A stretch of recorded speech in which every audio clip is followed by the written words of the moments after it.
Hello friends, હું છું અલ્પેશ દેસાઈ અને મારી YouTube channel discussion with Alpesh દેસાઈમાં આપ સૌનું સ્વાગત કરું છું. મારી સાથે આજે આપણા ગેસ્ટ બન્યા છે અનિલભાઈ, જે પોતે વકીલાતના વ્યવસાય સાથે જોડાયેલા છે. સાથે જ ઘણા બધા સમાજ સેવાના કાર્યો કર્યા છે અને સમાજ માટે ઉત્તમ ઉદાહરણ બની અને રાષ્ટ્રીય માલધારી સંઘના અધ્યક્ષ છે. ચલો આપણે એમના સાથે આજે વાર્તાલાપ કરીએ અને જાણીએ એમના જીવન વિશે. તો તમને અનિલભાઈ, આમ વકીલાત કરવી જ છે કે વકીલ બનવું છે, એ ક્યારે નક્કી કર્યું હતું કે આ વિષયમાં લોકો ડૉક્ટર બનતા હોય છે, એન્જિનિયર બનતા હોય? તમે તો પોતે માલધારી સમાજ સાથે જોડાયેલા છો, એટલે ગોવાળમાંથી વકીલ બનવાનો વિચાર ક્યારથી આવ્યો? અલ્પેશભાઈ, પહેલાં તો તમારો ખૂબ ખૂબ આભાર. તમારે આ યુટ્યુબ ચેનલ ઉપર મને બોલાવવા બદલ. એક માલધારીના દીકરા તરીકે તમે જે પ્રશ્ન કર્યો ને, ક્યારથી વકીલ બનવું, આ વકીલ શબ્દ તો મારા લોહીમાં જ છે. કારણ કે મારા દાદા, મારા મોટા બાપા, એ પણ વકીલ હતા. અમારા ભરવાડ સમાજમાં મોટા એવા વકીલ હતા. નાનપણથી એમને જોઈને સપનું એવું જ જોયું કે વકીલ બનવું.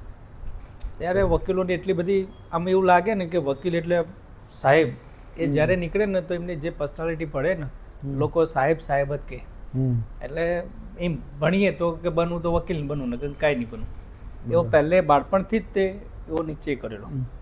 એટલે એ આખી મેન્ટાલિટી હતી માઇન્ડમાંથી. ધીમે ધીમે ભણતા ગયા. પણ મોટા બાપા અને મારા પપ્પા બંને ભાઈ હતા. એટલે એમની પરિસ્થિતિ ને મારી પરિસ્થિતિ થોડીક અલગ હતી. અમે પપ્પા એટલું ભણેલા નહીં, એટલે પપ્પા ગાયો ભેંસો રાખતા. બરાબર છે. ગાયો ભેંસો રાખતા એટલે અમે પણ સાથે સાથે ગાયો ભેંસોમાં જોડાયેલા. એટલે ગાયો રાખવું, ગાયો પ્રત્યે મારો વધારે લાગણી ભેંસો કરતા, એટલે ગાયો પ્રત્યે હું વધારે જોડાયેલો. એટલે ગાયો રાખવાના અંતે ધીમે ધીમે, પહેલાં તો એટલું બધું કોઈ એજ્યુકેશન પ્રત્યે જાગૃત નહીં. અને મમ્મી પપ્પાએ એટલું બધું કે ભાઈ શું કરવું છે, જવા દો ને, કે ભણે કે ના ભણે, ગાયો ભેંસો તો છે જ. એટલે બહુ એટલું ધ્યાન ના આપે. એટલે પહેલું પ્રાથમિક મારું શિક્ષણ સરકારી સ્કૂલમાં થયું. અમારી બાજુમાં કુમાર શાળા કરીને છે, 1 થી 7 ત્યાં ભણ્યા. પછી અમે માધ્યમિક શિક્ષણ મેં અમારા ત્યાં આગળ છે આનંદ સ્કૂલ, ત્યાં ભણ્યા 8-9. પછી થોડીક ઉંમર થઈ કે ભાઈ આપણે યંગ થયા, એટલે બધી ગાયો બાયોની, પપ્પાને ડાયાબિટીસ ને એવું થવા માંડ્યું. એટલે જવાબદારી આપણે થોડીક, ઘરનો મોટો, મારથી એક નાનો ભાઈ, એટલે ઘરની બધી જવાબદારી સ્વીકારી. અને હું ગાયો સાથે કનેક્ટિવિટી થઈ. એમાં કનેક્ટિવિટી થતાં 10મા ધોરણમાં, હું 10th સ્ટાન્ડર્ડમાં આવ્યો, 10મા ધોરણમાં. ત્યારે ગાયો મારે ખાસી એવી 80-90 ગાયો હતી. બરાબર છે. એટલે એમાં ધ્યાન આપવામાં પપ્પાના હેલ્થ ઇસ્યુ રહેતા હતા. એટલે એમાં ધ્યાન આપવામાં હું 10મામાં 2 વિષયમાં ફેલ થયો. તે પાછો પપ્પાએ એવું કીધું કે ભાઈ તું આ ગાયો બાયો છોડી દે, મારું સપનું છે તું ભણ ને વકીલ બન. બરાબર. પપ્પાનું એ સપનું, એટલે ફાધરનું સપનું સાકાર કરવા માટે. હા, એ અને મારું સપનું વકીલ બનવાનું. અચ્છા. ફાધરને એવું કે મારા ભાઈ જેવા છે એવો જ મારો છોકરો બને. બરાબર છે. એટલે એમ કરતા પછી ત્યાંથી મેં ગાયો ઉપર ઓછો ઇન્ટરેસ્ટ, પાછો રીટેક આપી અને પાછી એક્ઝામ પાસ કરી. અને હું 11મામાં 12મામાં, જ્યારે મને સ્કૂલમાં 11-12મામાં હું મોનિટર હતો. હું પહેલેથી 12મામાં કોલેજમાં બધે હું આમ ઇન્ટરેસ્ટ કે લીડરશીપ કરવી, લીડ કરવી. એટલે મોનિટર હતો ત્યારે આમ નહીં યુઝ્યુઅલી પૂછે બાળકોને કે ભાઈ તમે શું બનશો કોલેજમાં, સ્કૂલમાં. ત્યારે હું એક જ સપનું કહું, મારે કાંઈ નહીં બનવાનું, મારે વકીલ બનવાનું છે. ઊભો થઈને કહી દઉં. બીજા બધા ગમે તે કે ત્યારે છે પીટીસીનું બહુ ઓલું ચાલતું અમારા સમયમાં, કે ભાઈ પીટીસી કરો, શિક્ષક બની જાઓ. બધા મારે આખી સ્કૂલમાં કે કોલેજમાં કે પીટીસી કરીશ 12 પછી, પણ હું એમ જ કહું હું વકીલ જ બનીશ. અને મને એટલી ખબર કે વકીલ માટે એડમિશન માટે LLBમાં કેટલા માર્ક્સ જોઈએ, એટલી જ મહેનત કરતો, બીજું કાંઈ નહીં. એમ કરતાં કોલેજમાં આવ્યા. કોલેજે તે અમારા ત્યાં નરોડામાં જ કરી. ત્યારે તે કોલેજમાં તે આ જ પ્રશ્ન આવે, સાહેબો બધા કે પ્રોફેસરો કે ભાઈ પૂછે નવા નવા કોલેજ હોય શું બનશો તમે, કયા સપના લઈને કોલેજમાં આવ્યા, ત્યારે મારો આ જ શબ્દ હોય. મારા ઘણા મિત્રો હતા કે વકીલ. નાનપણથી જ નિશ્ચય કર્યો હતો કે મારે વકીલ જ બનવું. હા, કારણ મારા ઘરમાં મેં વકીલ તરીકે મારા ગ્રાન્ડફાધરને જોયેલા છે, મોટા બાપા. બરોબર. આમ તો વકીલાત એટલે સમાજ સેવા ના ઘણા બધા કાર્યો તમે કરી શકો. બરોબર. સાથે જ હવે મને તમારું જે શિક્ષણની વાત કરી તો તમે કઈ કોલેજમાંથી વકીલાત કરી છે અને એ પછીનો જે પીરિયડ્સ હતો કે તમને ડાયરેક્ટ સનત કે એવું કંઈ તો થયું ના? આમાં વકીલાત કરવામાં તો અલ્પેશભાઈ કેવું છે, તમારે વકીલાત માટે અમે જ્યારે મેં પાસ આઉટ કરી 2012માં, ત્યારે એવું હતું કે તમે કોલેજ 12 પછી ડાયરેક્ટ 5 વર્ષના કોર્સમાં જાઓ ને તો વકીલ થઈ જાઓ, કાં તો ગ્રેજ્યુએટ થઈને પછી 3 વર્ષ કરો. એટલે હું ગ્રેજ્યુએટ થઈને BA ગ્રેજ્યુએટ કર્યું છે મેં. BA ગ્રેજ્યુએટ MN નાણાવટી લોમાં યુનિવર્સિટીમાં મેં LLB કર્યું. અને ત્યારે LLB કરતો હતો ત્યારે તે જે સેનેટની ચૂંટણીઓ આવે એ બધામાં પાર્ટિસિપેટ થતો, ત્યારથી ઇન્ટરેસ્ટ. અને ત્યારેથી એમ કે ભાઈ વકીલ જ બનવું. બરોબર છે. અને ત્યારે પછી મારી લો ગ્રેજ્યુએટ કર્યું, પછી સનતની અપ્લાય કરી, સનત આવી ગઈ. પછી ત્યારે ઘણા બધા આવા કેસો હતા, ઓલા સ્ટુડન્ટ લીડરના હતા ને, એ બધા જાતે લડવાના પ્રયત્ન કર્યા કે ભાઈ આપણે વકીલની ફી નહીં કરીએ કે પણ આપણે જાતે વકીલ બનીએ. એટલે ત્યારથી. સરસ સરસ. અચ્છા, હવે વકીલાતની સાથે તમારા જીવનના અનુભવો સારા અને ખોટા બંને રીતના હોઈ શકે છે. તમારા જીવનના જે અનુભવો છે, જેવા કે એજ્યુકેશન ટાઈમે સ્ટ્રગલ પડ્યું હોય, ફેમિલીનો સપોર્ટ કેવો રહેલો છે, અને સમાજ સેવા સાથે પણ તમે જોડાયેલા છો, રાષ્ટ્રીય માલધારી સંઘના અધ્યક્ષ છો, તો આ બધું સફર એક વકીલ તરીકે તમે કેવી રીતે ચાલુ કર્યું ને કેવી રીતે આગળ વધ્યા?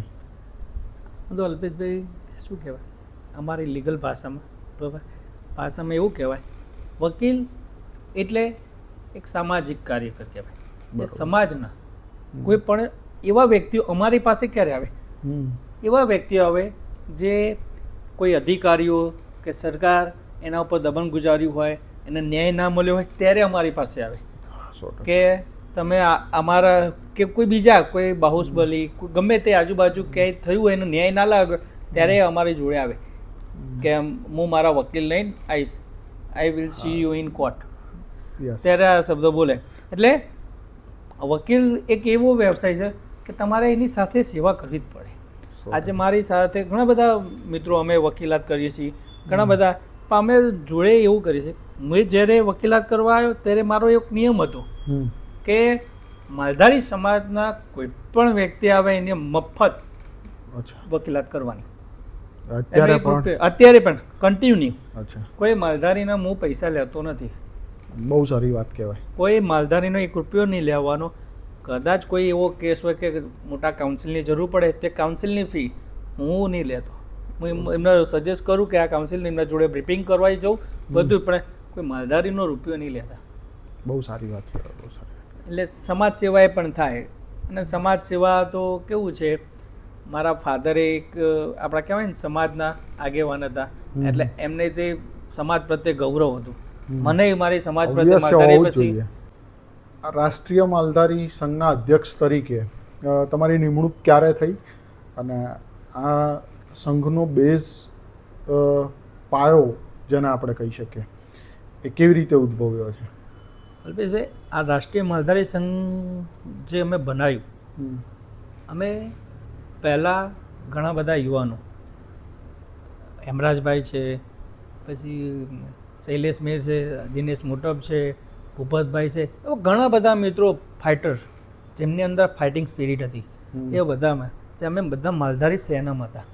હવે માલધારી સેનામાં મસ્ત એવી માલધારી સેના ચાલી પછી અમુક સંજોગોવશ એવું થયું કે માલધારી સેના થોડીક અનએક્ટિવ થઈ. પછી અમે બધા યુવાનો જે એક્ટિવ હતા એમને એક નિર્ણય લીધો કે ભાઈ આપણે એક નવું સંગઠન બનાવીએ અને આપણા માલધારી સમાજના જે પણ પ્રશ્ન છે એને વાચા આપીએ.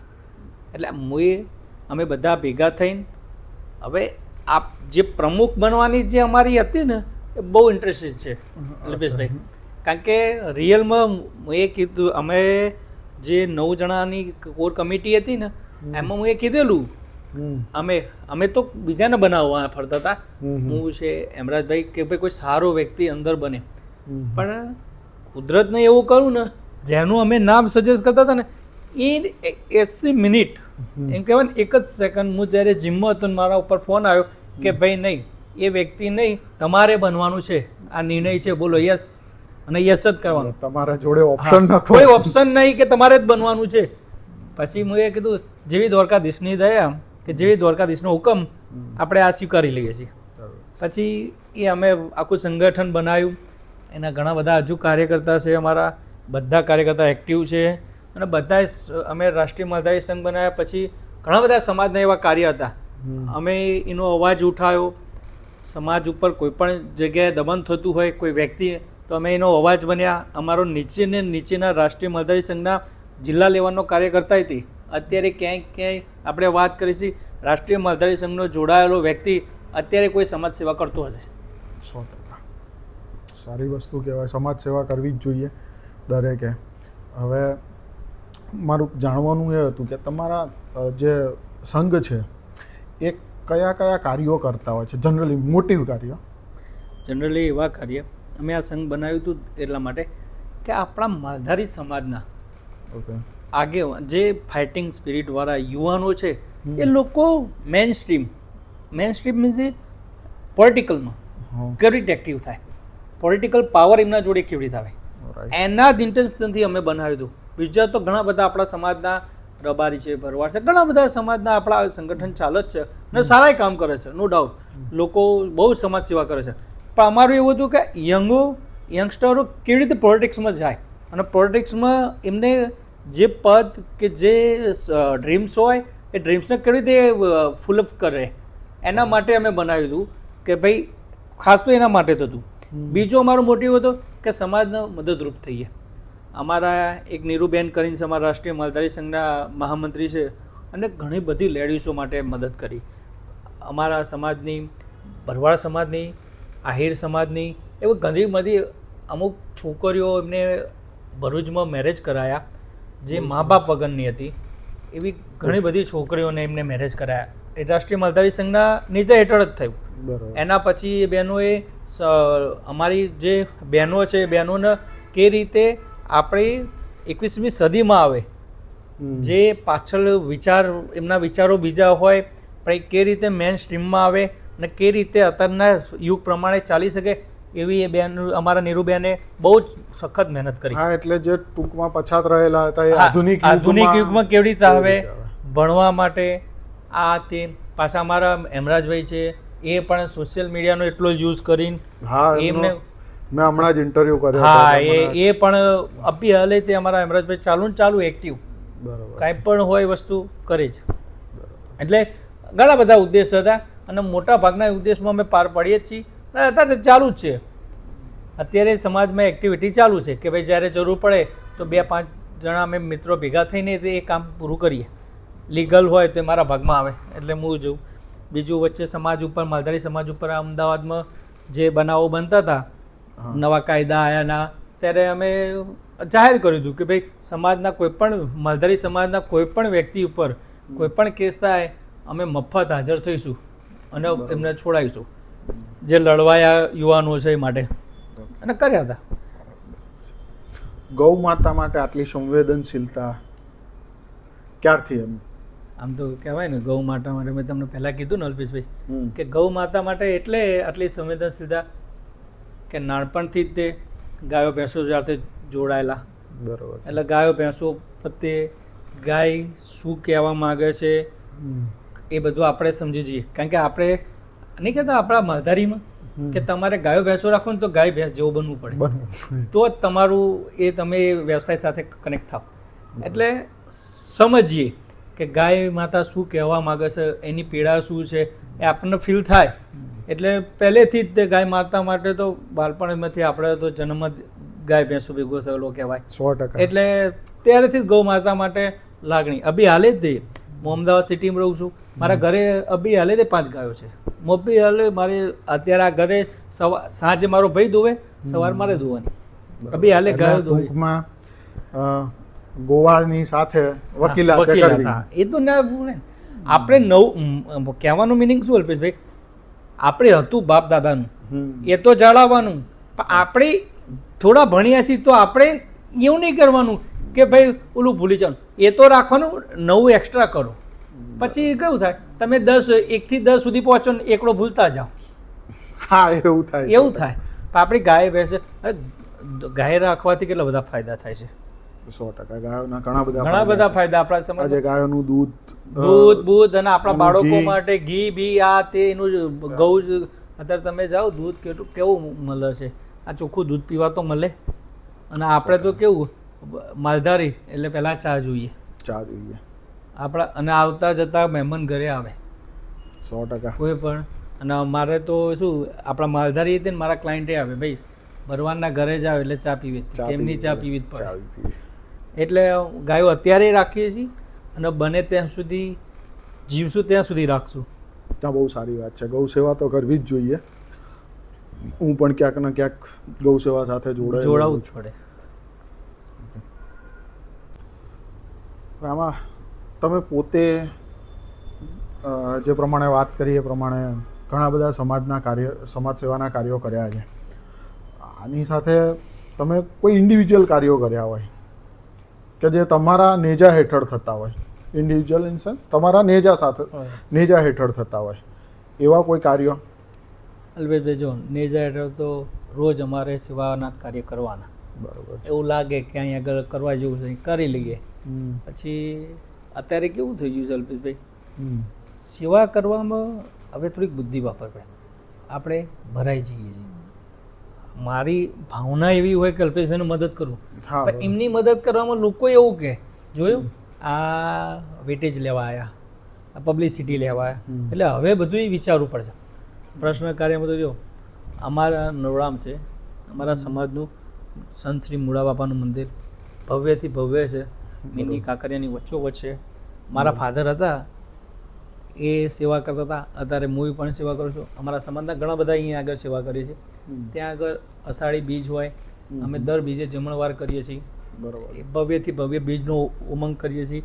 અષાઢી બીજના દિવસે હું છે ને ત્યાં આગળ મેડિકલ કેમ્પ રાખું છું. બહુ સરસ. મેડિકલ કેમ્પ રાખું ને એટલે એની અંદર આખી ફૂલ બોડી ચેકઅપ આવી જાય. આંખના જે મોતિયા હોય, ઝામર હોય, બધું ફ્રીમાં કરવાની એ ડૉક્ટરની ટીમ લાવીએ.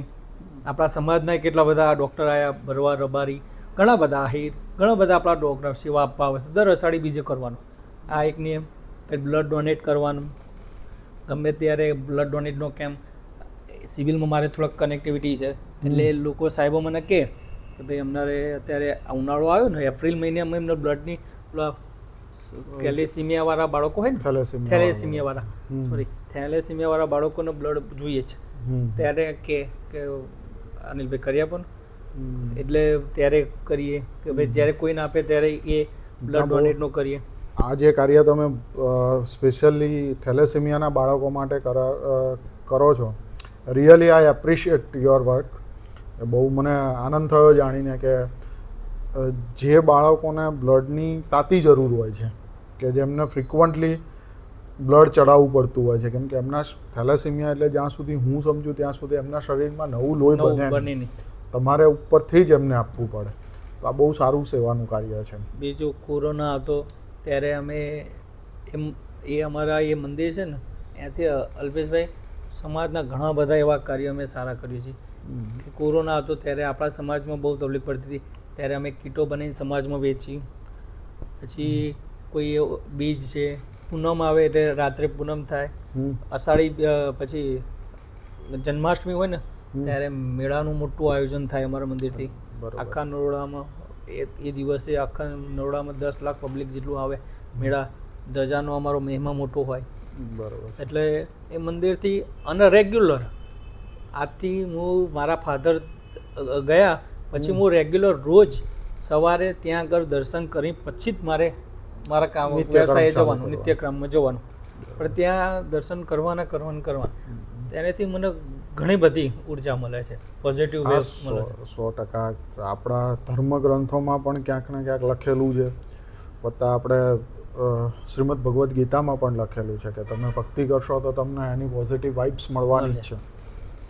અને એનાથી ઘણું બધું મારો થોડોક ગુસ્સાવાળો સ્વભાવ હતો, કંટ્રોલ કર્યો મેં.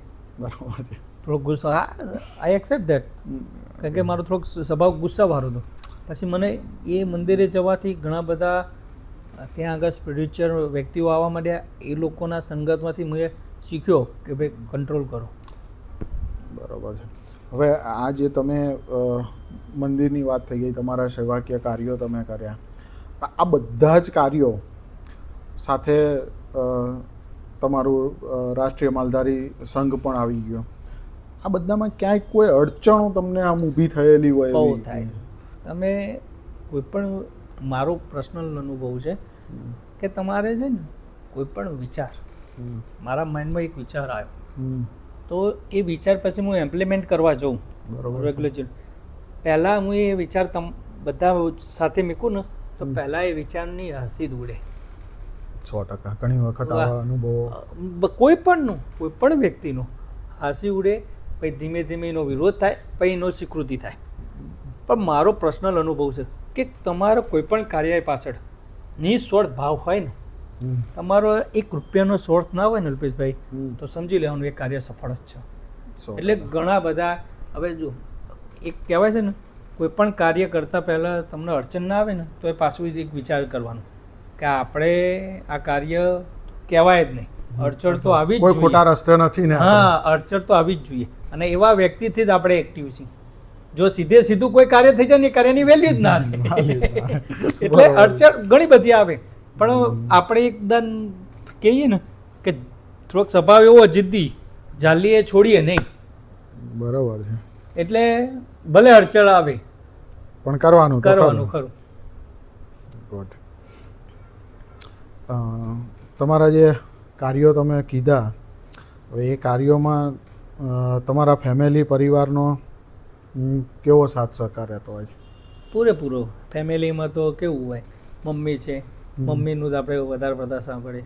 વાઈફ છે, વાઈફ બહુ ઇન્ટરફેર ના કરે, પણ મમ્મી કરે ઇન્ટરફેર, કે થોડોક આ બધા કાર્યો કરતા હોઈએ, કોઈ સમાજ ઉપર દબાણ થતું હોય ત્યારે આપણે એનો વિરોધ કરતા હોય, પોલીસ આવે ઘરેથી ઉઠાઈ જાય, તાક ધમકીઓ આપે, આ કેસો કરે, એટલે મમ્મી એમને ચિંતા રહે કે ભાઈ તું આ બધા ના પડીશ, તારે શું ચિંતા. પણ એ લોકો એમને બહાર ના હોય એટલે એમને ના ખબર હોય, એમને કહી દો પ્રેમથી કે ભાઈ કાંઈ વાંધો નહીં, ચિંતા ના કરો, હું વકીલો છું, કોઈ ગભરાવાની જરૂર નહીં. એટલે એ ચિંતા કરે, પણ એમને તો સ્વાભાવિક વસ્તુ છે કે ભાઈ માતૃત્વનો જીવ છે એટલે પછી વાઈફને બધા ચિંતા કરે, પણ બહુ એમને ખબર થોડી કે વાંધો નહીં આવે. પછી તો દયા છે, આવા ભગવાનોની, બધા ભાઈઓનો પ્રેમ હોય, કાંઈક કોઈ હોય તો કહી દઈએ તો મળી જાય. પણ આમાં ક્યારે એવું પોલીસ સ્ટેશન જવું પડ્યું હોય એવો અનુભવ? હા, પોલીસ સ્ટેશન જવાથી જ વકીલ બન્યા છીએ. એ તો તમારો વ્યવસાય? ના, સમાજ સેવામાં જ. સમાજ સેવા. પહેલા LLB કરતા હતા ત્યારે તે પેલું કેવું લીડરશીપ હતા. ઘણી વખત કેવું કોઈ સમાજે કોઈ ઓલું એ કર્યું હોય ત્યારે કે ભાઈ માલધારી સમાજ ઉપર દમન થતું હોય ત્યારે આખો સરકાર કે ગમે તે કે ભાઈ નજર કેદ કરવાના આવે, આઈડેન્ટિફાય કરે તો આપણો નંબર લાગી જાય કે ભાઈ આને નજર કેદ કરો. બરાબર. એટલે આપણા ઘરેથી આવીને કે ચલો ભાઈ તમને કેદ કરવાના છે, એટલે જતા રહીએ, બીજું શું કરીએ. હા, એ તો હવે સમાજ સેવા. અને બીજી વસ્તુ છે કે તમે કોલેજથી જ સમાજ સેવા કરી રહ્યા છો કે ભાઈ કોઈને સપોર્ટિવ બની રહ્યા છો. જેવી રીતે આંદોલનોની વાત કરી, તમે તમારા રાષ્ટ્રીય સમાજ સેવા સંઘની વાત કરી, દિનેશભાઈ મોટપની વાત કરી, શૈલેષભાઈ મેરની વાત કરી, હેમરાજભાઈની વાત કરી, તમારા જે સેવાકીય કાર્યો છે, બ્લડ ડોનેશન કેમ્પ્સ છે, મેળા કરો છો, આ બધાની સાથે ક્યાંક ને ક્યાંક થોડી ઘણી અડચણો તો સ્વાભાવિક વસ્તુ છે. એ તો આયા કરે. એ તો જો અડચણો આવે, બીજું કંઈ ડરી જવાથી તો શું કંઈ કામ છોડી દેવાનું હોય? 100%. એ તો કરે. તમે તમારું કામ કરો છો, હું મારું કામ કરીશ. મને જ્યાં લાગશે ક્યાંય વિરોધ કરવા જેવો છે તે કરવાનું છે. બીજું એમાં કોઈની સલાહ લેવાની જરૂર નહીં. આ હું ખુદ વકીલ છું, ડબલ ગ્રેજ્યુએટ માણસ છું, એટલે તો કોમન સેન્સ છે જ મારા. હા, ક્યાં શું બોલવું, ક્યાં શું, હા, ક્યાં વિરોધ કરવો, ક્યાં ના કરવો, એટલે તો કોમન સેન્સ હોય જ. અને સમાજ વિરોધી વાત આવતી હોય તો આપણે કરીએ. હા, 100% સમાજની સાથે ચાલો છો, સમાજને લઈને નહીં, ચાલો. સમાજની સાથે, અને બીજું સમાજને જાગૃત કરવાની જરૂર. હા, એજ્યુકેશન્સ લાવવા માટે તમે સમાજમાં શું કરી રહ્યા છો? હા, અમે સમાજમાં એજ્યુકેશન લાવવા માટે પર્ટિક્યુલરલી આપણા રબારી સમાજમાં તો ઘણું બધું એજ્યુકેશન છે, પણ હજુ અમારા ભરવાડ સમાજમાં જુઓ ને, ભરવાડ સમાજમાં ઓછું એજ્યુકેશન. એટલે એક અમારા ભરવાડ યુવા સંગઠન છે, અમારા દિલીપભાઈ ચલાવે છે, એના પ્રમુખ એ છે, મહામંત્રી હું છું. એમને ઘણા બધા કાર્ય કર્યા. અમારે આજે કોમ્પિટિટિવ એક્ઝામ આવે ને, ક્લાસ 1 ક્લાસ 2ની, એ બધાની તૈયારી કરવા માટે, એમાં લેક્ચર આપવા, એ છોકરાઓનો મોટિવેટ કરવા માટે. બીજું, એ ધારો કે આખા ગુજરાતમાં હોય તો કોઈનો અમદાવાદ નંબર આવ્યો હોય તો એક દિવસે એ છોકરા ક્યાં પહોંચશે, કે એમની વ્યવસ્થા અમારા મંદિરે કરી અમે, અમારા સંગઠન થ્રુ બધી વ્યવસ્થા, અને બધા છોકરાઓ ભણે. અભી હાલે તે અમારા ભરવાડ યુવા સંગઠનમાં અભી રાજકોટ, મોરબી બધે ચાલુ જ છે કે ભાઈ કોમ્પિટિટિવ એક્ઝામ માટેની તૈયારી ચાલુ જ છે. એટલે એજ્યુકેશન વિશે અમે એવું વિચારીએ કે અમારો માલધારી સમાજ એ ક્યારે સાહેબ થાય. જીપીએસની પરીક્ષા હોય ને ત્યારે અમે અસ્પીપા છે ને ત્યાંથી અમે સારા એવા પ્રોફેસરો બોલાવીએ, અને એમના થ્રુ અમે જે સમાજના સ્ટુડન્ટો હોય ને એમને માર્ગદર્શન મળે, એવી તૈયારી કરાવીએ.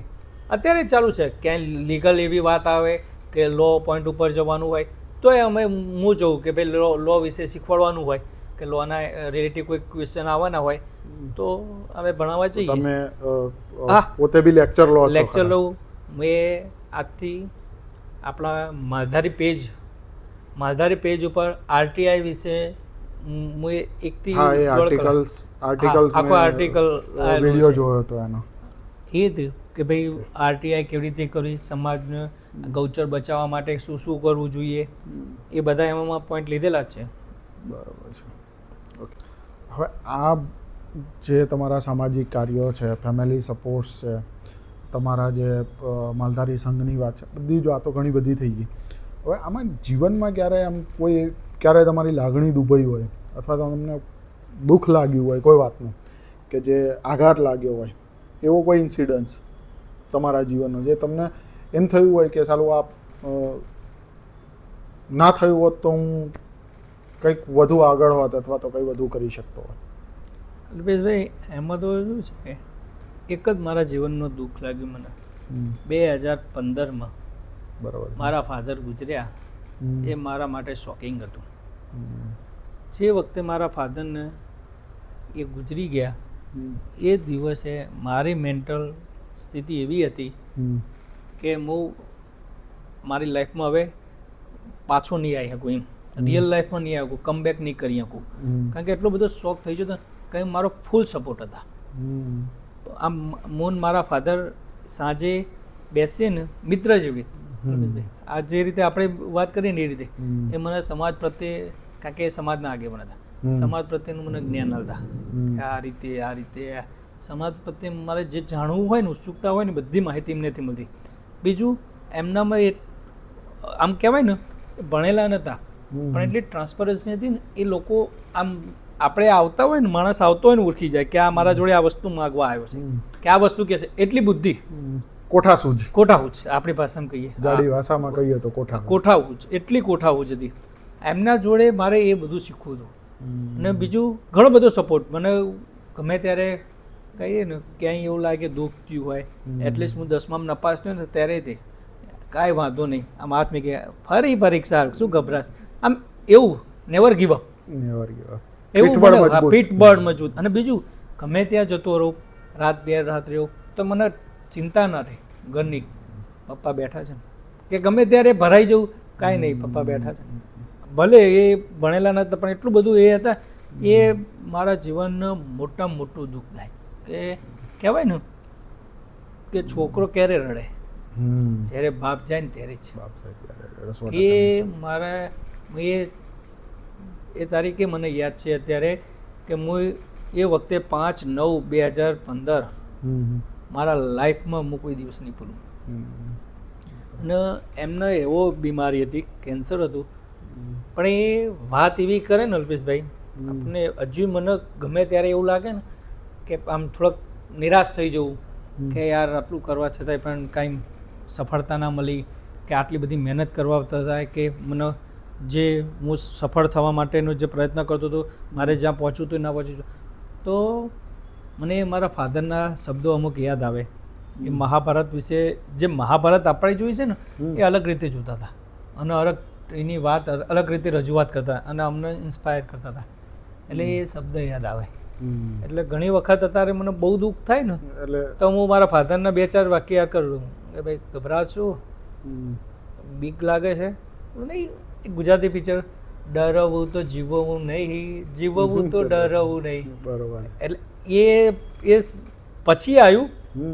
મેં તો એ જોયું નહોતું, પણ મારા ફાધર આ શબ્દો બોલતા કે જીવવું હોય તો ડરો શું, ભલે આજ નહીં તો કાલ થશે, પ્રયત્ન ના છોડો. હા, પેલું કૂવામાં રહેવું ને મગરથી બીવું, એની કોઈ પણ પરિસ્થિતિનો સામનો કરો. તમે પરિસ્થિતિથી ભાગશો તો તમને એ પરિસ્થિતિ વધારે હેવી થશે. આજે આપણે આ દરવાજાની બહાર જશું ને સમસ્યા ઊભી જ છે. મારા ફાધર શું કે એ સમસ્યાને તમે બાદ પીડી લો, તમે એને મિત્ર બનાવશો તો જ તમારે એ કામ થશે. અને એનાથી જેટલા ભાગશો ને એટલે એ સમસ્યા તમને બીવડાવશે. બરોબર છે. એટલે મારા જીવનનું મોટામાં મોટું દુઃખ, અને એ દુઃખ આ જીવન મને નહીં ભરપાઈ થાય. હવે આમ દુઃખની વાત થઈ ગઈ, હવે જીવનમાં સૌથી સુખનો દિવસ એમ હવે કેવું છે અલ્પેશભાઈ, આમ કહીએ ને આપણે લાઈફમાં આજે ધારો કે મારી 38 વર્ષની ઉંમર થઈ, 38. હવે જેટલું મને યાદ રહે ને એટલા સુખના જ દિવસ કહેવાય. હા, 100%. બીજા બધા વેસ્ટ થયા. એટલે ઘણા બધા પ્રસંગમાં આપણે સુખ થયા છીએ. અમુક એવું લાગે, એક કેસ હતો માલધારી સમાજનો 2017માં, જે બનાવ વડોદરામાં બન્યો હતો. હવે ત્યારે અમે જે લેડીઝોને જેલમાં લઈ ગયા હતા, ત્યારે અમે થોડીક આર્ગ્યુમેન્ટ કરીને બહાર કઢાયા. ત્યાં આગળ ધરણા ઉપર બેઠા ત્યારે એ બેન દીકરીઓને મેં બહાર કઢાયા. ત્યારે એ પીઆઈ પોલીસ જે અધિકારીઓ હતા, અધિકારીઓએ જે રીતે બિહેવિયર હતું એના સામે લડીને એ બેન દીકરીને બહાર કાઢી હતી ને, ત્યારે મને ગૌરવ થયો કે આજે હું વકીલ બન્યો તો હું કોઈના કામમાં તો આવ્યો. ત્યારે મને બહુ જીમ એ દીકરીઓના બહુ આશીર્વાદ મળ્યા કે ભાઈ ના. ત્યારે આપણા સમાજની દીકરીઓ પોલીસ સ્ટેશનમાં પુરુષ સમજ્યા, પણ દીકરીઓને બેન દીકરીઓને પોલીસ સ્ટેશન જવાનું થાય ને એ બહુ જોલું, એ અકવર્ડ ફીલ થાય. અને એ બી ગૌરક્ષા માટે. હા, અને એમનો કોઈ વાક લેવા દેવાય નહીં એ વાતથી, તોય જ નહીં. એટલે ત્યારે પણ સારું એવું હતું કે ભાઈ ના ચલો, આમ સંતોષ થયો, ખુશી નહીં સંતોષ થયો કે ભાઈ ચલો એટલીસ્ટ આટલું તો કરી શક્યા. એટલે કોઈ પણ સારું કાર્ય કરીએ ત્યારે એમ થાય કે ભાઈ ચલો આટલું તો સમાજના કામમાં આવ્યા, એટલે ખુશી થાય. ચલો, આ સાથે જ હવે આપણે આજની ચર્ચા અહીંયા સમાપ્ત કરીએ છીએ. અનિલભાઈ, આપનો ખૂબ ખૂબ આભાર. અરે આપનો ખૂબ ખૂબ આભાર કે તમે અમને બોલાયા અને તમારી આ યુટ્યુબ ચેનલ ઉપર અમારા જે કહેવાય ને જે ભૂલી ગયેલા એ વાતો યાદ કરીને આજે અમને એવું ફીલ થાય કે ના યાર આપણે કાંક કે સમાજમાં 0.0 પણ સહભાગી થયેલા છીએ એ વાત યાદ થાય હવે. 100% ખૂબ ખૂબ આભાર તમારો પણ અલ્પેશભાઈ. Thank you. જય દ્વારકાધીશ મિત્રો. આ વિડીયો તમને ગમ્યો હોય તો લાઈક કરજો, શેર કરજો અને સબસ્ક્રાઈબ કરજો ચેનલને. જય દ્વારકાધીશ.